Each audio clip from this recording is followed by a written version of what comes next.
Histoires africaines aujourd'hui va s'intéresser à une princesse légendaire, belle, fine, élancée telle une biche royale, grande Amazone, puissante chef de guerre, qui fit la fierté de son père, le roi Nedega Kola, et qui par la suite deviendra l'ancêtre du peuple Mossi. Mais il est important de signaler dans un premier temps que l'histoire de la princesse est issue exclusivement de la tradition orale Mossi. Celle-ci connaît donc de nombreuses variantes selon l'origine des narrateurs. On peut en distinguer trois. Celle issue des tambourinaires des chefs, celle issue des chefs de terre, ou récit Nakomse, récit monarchique, et enfin, celle issue de la caste des forgerons. Chaque catégorie sociale raconte l'histoire à sa manière, selon son rôle dans la société. Yenenga Poko, de son vrai nom, est né dans la ville de Gambaga, au nord du Ghana actuel, entre le 11e et le 15e siècle. Nedega, son père, était un Nahaba dont le royaume dominait les peuples d'Agomba et Mamproussi. Il régnait avec autorité et justesse, assurant la prospérité de son royaume. Afin de protéger ce dernier, le Nahaba possédait une cavalerie légendaire qui repoussait sans cesse les attaques des royaumes environnants. La princesse était le premier enfant du roi, qui désespérait d'avoir un héritier malgré ses nombreuses épouses. Même s'il fut déçu de ne pas avoir d'héritier mâle, le roi aimait sa fille plus que tout, car elle était celle qui lui ressemblait le plus. La jeune fille, quant à elle, avait une passion pour les animaux, et en particulier les chevaux. Mais elle désespérait de ne pas pouvoir les monter comme les hommes, car elle était une femme, et sa place n'était pas sur le dos de cet animal. Ainsi, elle fit son initiation afin d'intégrer la communauté des femmes, tout en souhaitant faire partie de celle des hommes qui peuvent chevaucher, partir en guerre, et ne sont pas astreints aux tâches ménagères. Le tempérament ardent de la jeune princesse la poussa à braver les interdits, et elle demanda à son père l'autorisation de chevaucher à ses côtés. D'abord hésitant, son père finit par lui accorder ce qu'elle souhaitait, car il ne pouvait rien lui refuser. La princesse accompagna son père dans ses longues chevauchées, puis, faisant preuve d'une grande adresse, elle l'accompagna à la guerre où elle devint rapidement une redoutable Amazone. Cavalière émérite, maniant les armes mieux que les guerriers de son père, elle devint un chef de guerre indispensable au vieux roi. Entre autres, elle dirigeait la cavalerie royale. Pour autant, les libertés accordées à la princesse n'étaient pas du goût de tous. Mais Nedega balayait les critiques, préférant garder sa fille, devenue indispensable à son armée auprès de lui. Ceci attristait beaucoup la reine Napoko, qui désespérait de marier sa fille désormais en âge de trouver un époux. Bien que féroce guerrière, la princesse n'en était pas moins devenue une belle jeune femme, fine et élancée. Son nom de Yenenga, la mince, en était la preuve. De nombreuses grandes familles des royaumes environnants souhaitaient l'unir à leur fils.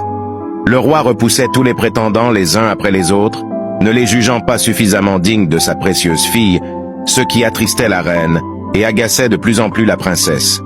Un jour, ne supportant plus l'attitude de son père, Yenenga sema des graines de gombo dans un champ, les fit germer et mûrir, puis laissa pourrir les pousses.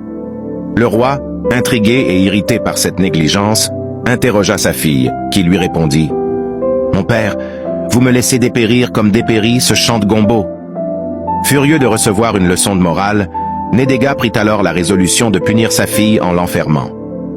La nuit suivante, l'insoumise princesse parvint à quitter sa prison, à rejoindre l'écurie royale et à s'enfuir sur sa monture favorite, un étalon blanc.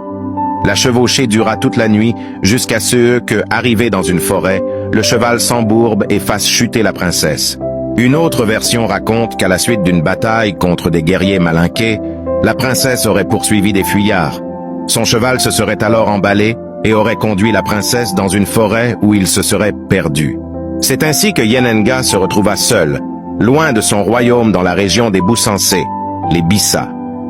Ses pas la conduisirent jusqu'à une case isolée et elle s'en approcha pour demander l'hospitalité.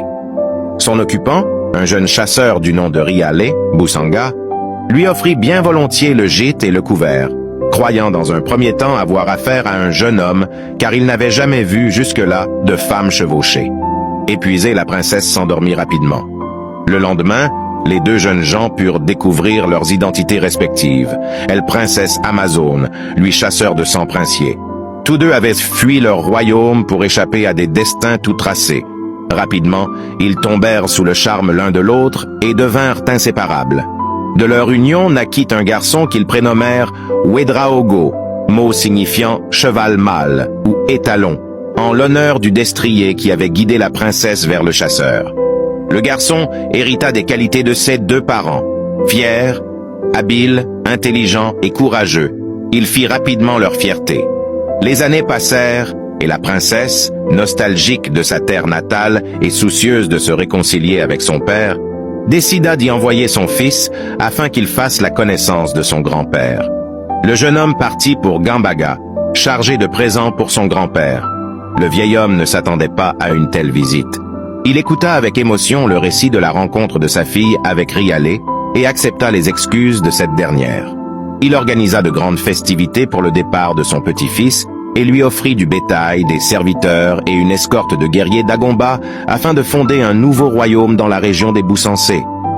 Lorsque Rialé vit son fils revenir à la tête d'une telle troupe, il s'écria « Je suis venu seul dans ce pays, maintenant j'ai une femme et j'aurai beaucoup d'hommes. » Le village qu'ils fondèrent fut ainsi baptisé Morossi, Moro qui veut dire homme et Si qui veut dire beaucoup en bambara, nom qui, par déformation, devint Mossi.